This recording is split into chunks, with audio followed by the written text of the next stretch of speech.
Friends, thank you for being here today. What if I told you that a single action taken to secure Europe's industrial future was the very thing that would guarantee its unraveling? How could a move designed to protect European automakers become the very weapon that crushes them? The unraveling of the European automotive industry, a sector once synonymous with global industrial preeminence, is not a story of a single sudden collapse. It is a chronicle of a thousand cuts, a slow motion crisis born of regulatory burdens, fierce new competition, and most recently, a catastrophic miscalculation in geopolitical strategy. At the heart of this latest and perhaps most devastating chapter lies the case of Nexperia, a Chinese owned semiconductor manufacturer headquartered in the Netherlands. The Dutch government's decision to seize this company, intended as a show of sovereign strength, has instead become a textbook example of a catastrophic self inflicted wound. It has exposed the profound fragility of Europe's supply chains, demonstrated a critical misunderstanding of where true industrial power lies in the 21st century, and provided a hostile trading partner with the perfect weapon to bring Europe's most vital industry to its knees. This is the story of how that seizure is crushing European automakers. The first domino fell on September 30th when the Dutch government initiated a highly exceptional move that sent shockwaves through global technology and manufacturing circles. It announced that it was seizing control of Nexperia, a major semiconductor manufacturer whose corporate headquarters were located in Nijmegen, Netherlands. While the headquarters were Dutch, the ownership was not. Nexperia was a subsidiary of Wingtech Technology, a prominent Chinese firm, making this action a direct and hostile intervention against a major economic and geopolitical rival. This was not a mere regulatory fine or a slap on the wrist.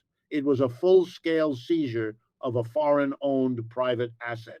The legal instrument chosen for this extraordinary intervention was, in itself, a profound statement. The government invoked the Goods Availability Act, a statute resurrected from the darkest days of the Cold War. This law had been designed to protect the Netherlands from existential supply disruptions orchestrated by the Soviet bloc, and its reemergence signaled that the Dutch government was framing the Nexperia situation not as a mere commercial dispute, but as a matter of national survival. The invocation of this dormant emergency powers law underscored the severity of the action and the government's readiness to escalate the simmering economic conflict with China into a new, far more confrontational phase. Officially, the Dutch government laid out a tripartite rationale for its decision, painting a picture of a nation acting responsibly to protect its own interests and those of the wider European Union. The primary justification was, unsurprisingly, national and European economic security. In an era where semiconductors are often called the new oil, control over their production and distribution is paramount. The Hague argued that allowing a company of such strategic importance to remain under the full control of a Chinese parent posed an unacceptable risk. They claimed this was a defensive measure to safeguard the technological sovereignty of the continent. Secondly, the government cited serious governance shortcomings within Nexperia. This accusation was notably vague, offering little in the way of concrete public evidence. It served as a useful, if opaque, justification, allowing officials to hint at internal malfeasance or non-compliance without needing to air specific, provable charges. This allegation of shortcomings provided a necessary legal and public relations cover, framing the seizure as a reluctant response to a poorly managed company rather than a premeditated geopolitical gambit. Finally, and most ironically, the government stated its goal was to prevent a situation in which the goods produced by Nexperia would become unavailable in an emergency. This rationale was purely preemptive. It was based on the fear of a future supply cutoff orchestrated by Beijing. The Dutch government's stated aim was to ensure the continued flow of these critical components to European industry. This preventative logic would soon be exposed as a fatal flaw, as the very act of preventing a hypothetical supply disruption would become the catalyst that created a real and immediate one. While the official statements focused on governance and hypothetical emergencies, the true motives for the seizure were transparently geopolitical, rooted far more in Washington, D.C. than in The Hague. Reports indicated that the seizure was carried out at the strong insistence of the United States, which had been waging an aggressive, years long economic chip war to halt China's technological ascent. The Netherlands, as a key U.S. ally and critically the home of the indispensable lithography giant ASML, had been under immense pressure to align with American policy and sever its technological ties with China.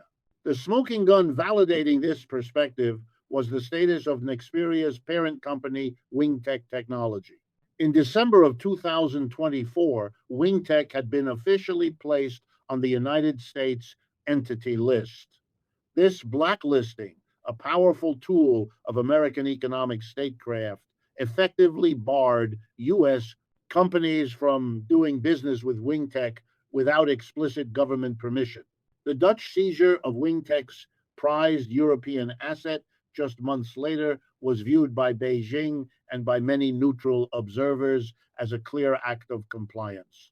The Netherlands, it appeared, was acting as America's proxy, sacrificing its own economic relationship with China to serve Washington's foreign policy agenda. This context transforms the Dutch rationale from a defensive measure into an offensive one. The stated reasons were seen as a thin veneer for a politically motivated asset seizure. The criticism, which mounted almost immediately, was that the decision was based on fears over facts. The Dutch government provided no concrete evidence of active technology transfer, no proof of an imminent threat, no specific examples of the governance shortcomings it cited. Instead, the justification was built entirely on a foundation of possibilities, ifs, and mays, a precarious legal standing for seizing a multi-billion-dollar private corporation. It set a dangerous global precedent that national security could be invoked based on potential future threats rather than actual demonstrated wrongdoing. The execution of the seizure was as brutal as it was swift. The ministerial order did not just place the company under observation, it immediately suspended WingTech's chairman, Zhang Jinghing, from his executive roles within Nexperia. This was a corporate decapitation designed to sever the Chinese parent's control instantly and completely. WingTech's response was one of predictable outrage. The company issued a statement decrying the seizure as an excessive intervention driven by geopolitical bias rather than a fact based risk assessment. This counter narrative resonated strongly, particularly as the devastating economic fallout began to crystallize. The Dutch government, in its haste to appease its geopolitical ally, had overlooked a simple, catastrophic fact. They were seizing the wrong part of the company. The Netherlands' fundamental error was a spectacular failure of due diligence, one rooted in an antiquated, Western centric view of corporate value. The Dutch action gave them legal control over the Nexperia headquarters in Nijmegen. They seized the address, the corporate nameplate, the intellectual property rights registered in Europe, and the executive offices. In their minds, they had seized the company. They had captured the C suite, the marketing departments, and the legal structures, the elements that, in a traditional Western Pro framework, represent the brain and thus the value of the enterprise.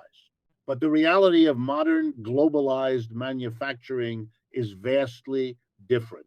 The true value of Nexperia, its industrial heart, was not located in that Dutch office building.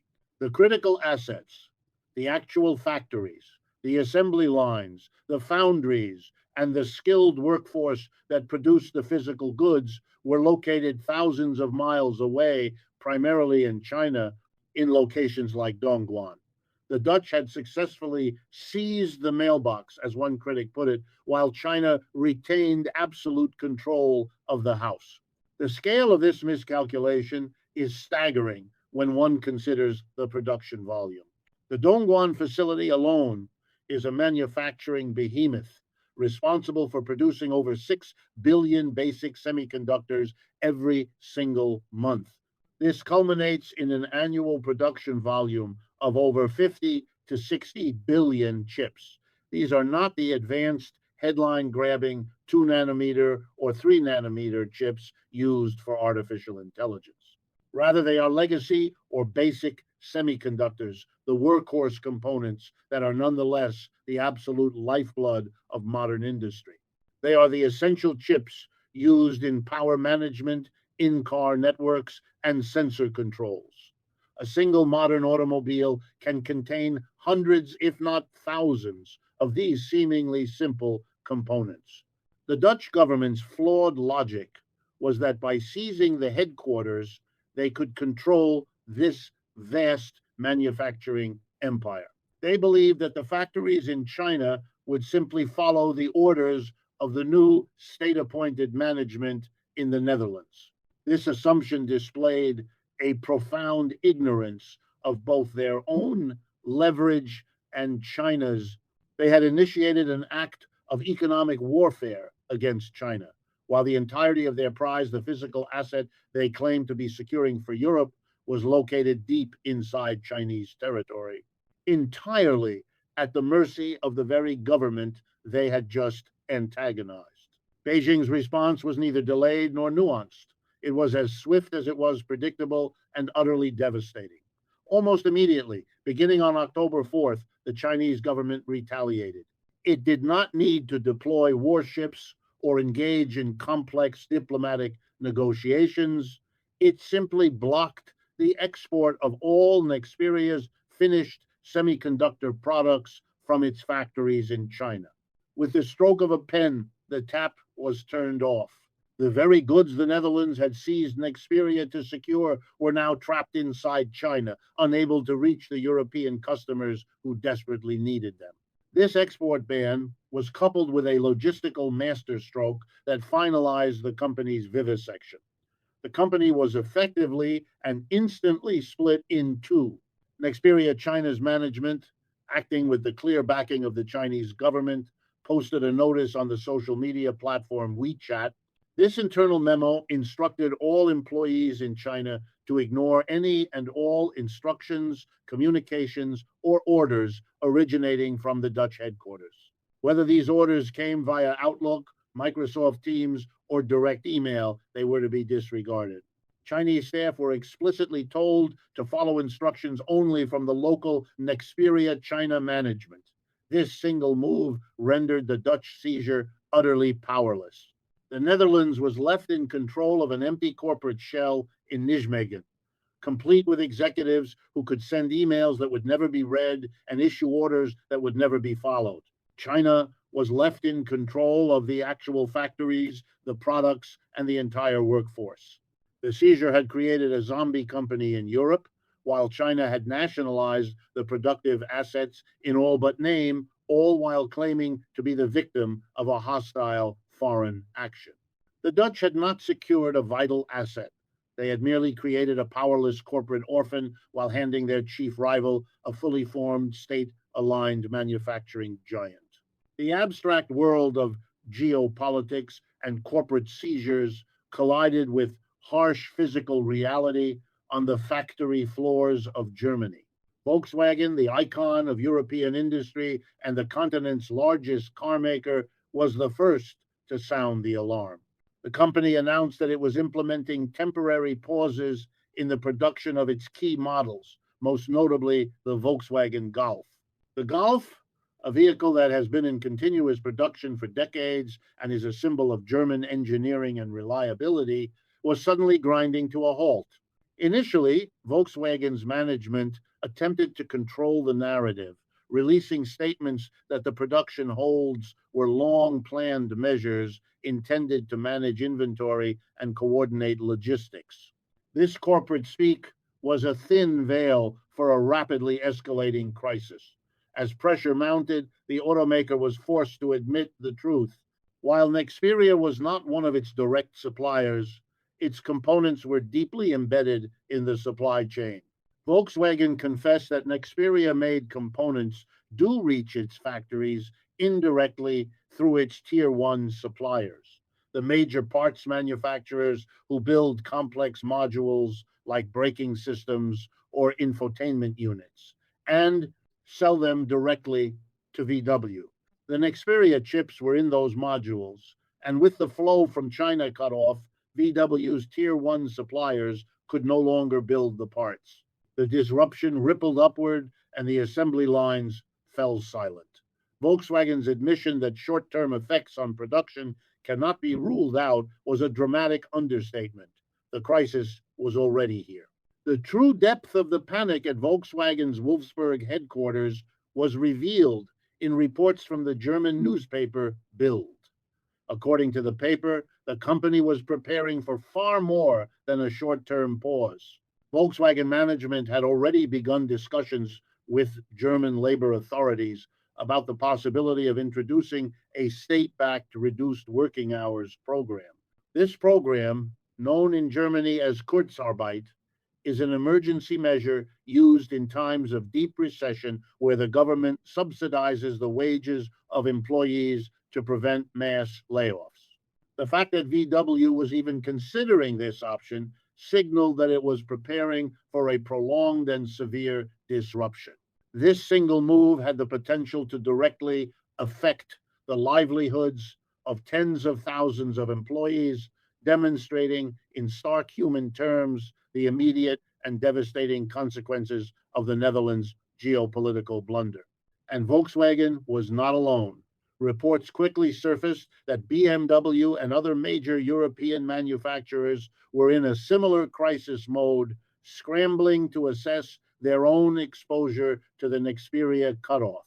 The Nexperia crisis did not strike a healthy industry, it struck an industry already on its knees. The European automotive sector was and is profoundly vulnerable.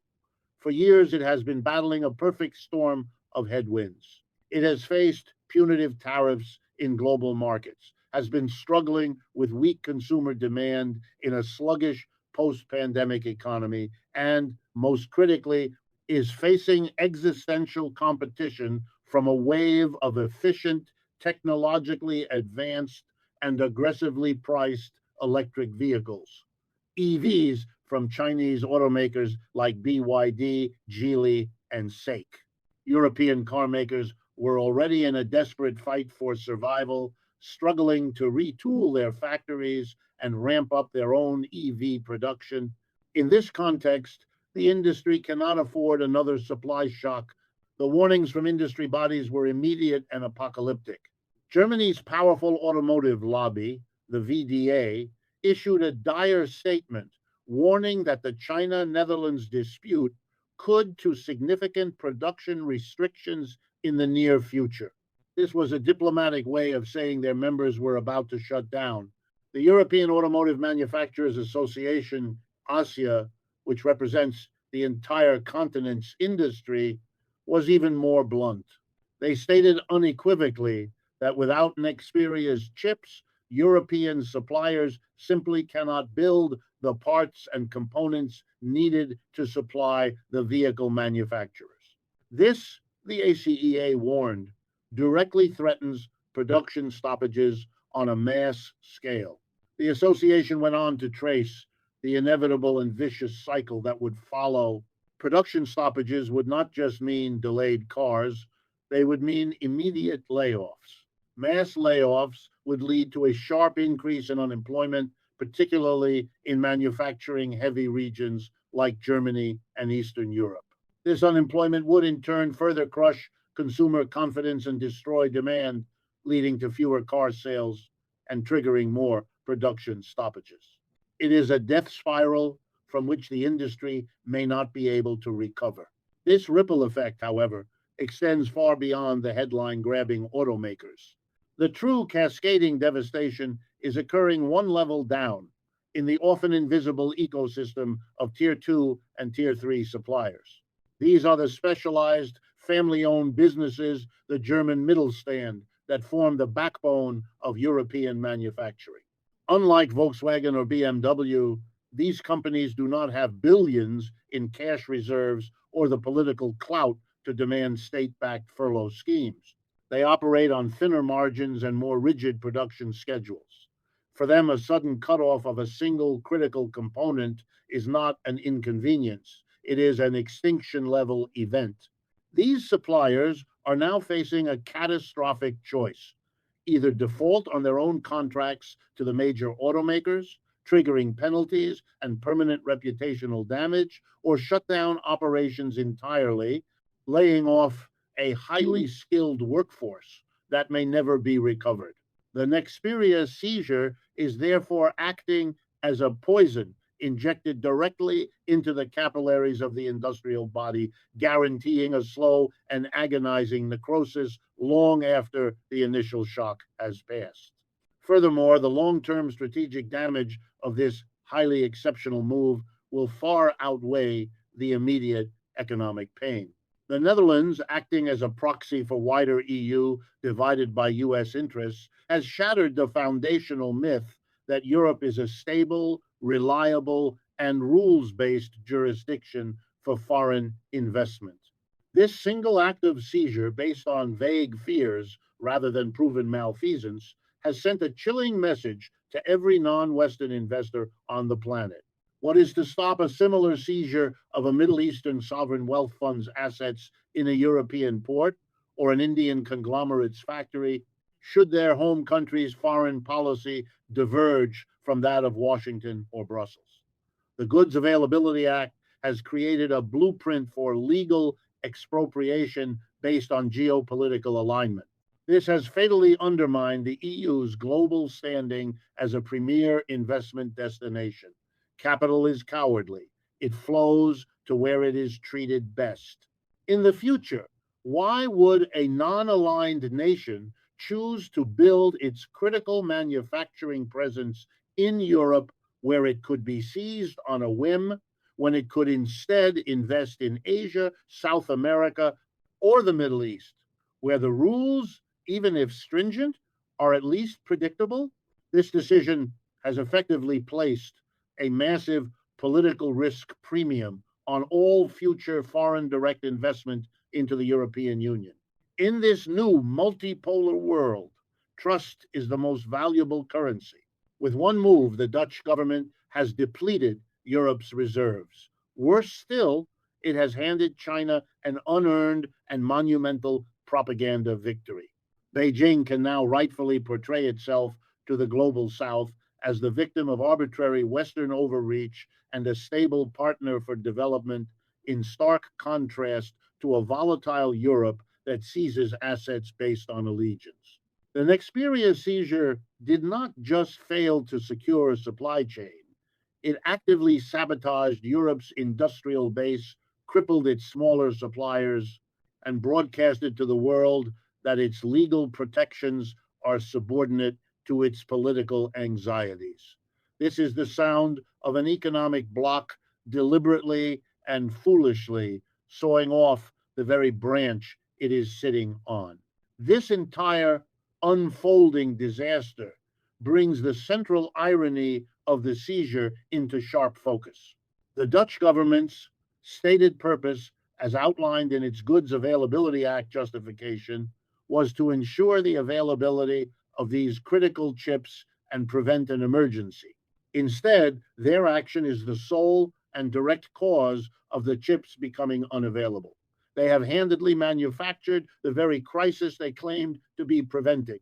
This is not just a policy failure, it is a catastrophic self inflicted wound, a strategic blunder of historic proportions that has sacrificed Europe's most important industry on the altar of geopolitical alignment. The Nexperia seizure is crushing European automakers because it represents a fatal disconnect between geopolitical ambition and industrial reality. Driven by a desire to align with the United States' hardline stance against China, the Dutch government executed a hostile seizure of a Chinese owned company. This act, however, was fundamentally flawed by a catastrophic miscalculation. They seized the European corporate nameplate, while the physical manufacturing assets, the actual factories producing 60 billion chips per year, remained secure within China's borders. The Netherlands' move was perceived not as a seizure of a company, but as the taking of a hostage. China's retaliation was to prove that the hostage was worthless. By immediately banning the export of Nexperia's products from its Chinese factories, Beijing flicked a kill switch that severed a critical artery supplying the entire European automotive sector. The consequences are not theoretical or distant, they are immediate and devastating. The halting of production lines at Volkswagen for iconic models like the Golf, the activation of emergency labor plans threatening tens of thousands of jobs, and the crisis mode declarations from BMW and other manufacturers are the first tremors of an earthquake. The seizure has provided China with a government sanctioned defensive reason to turn off the supply of components that Europe's already vulnerable auto industry desperately needs to survive. In its attempt to prove its strategic relevance, the Netherlands, and by extension, the EU, has only succeeded in demonstrating its profound economic dependence, crippling its own industrial heartland in the process.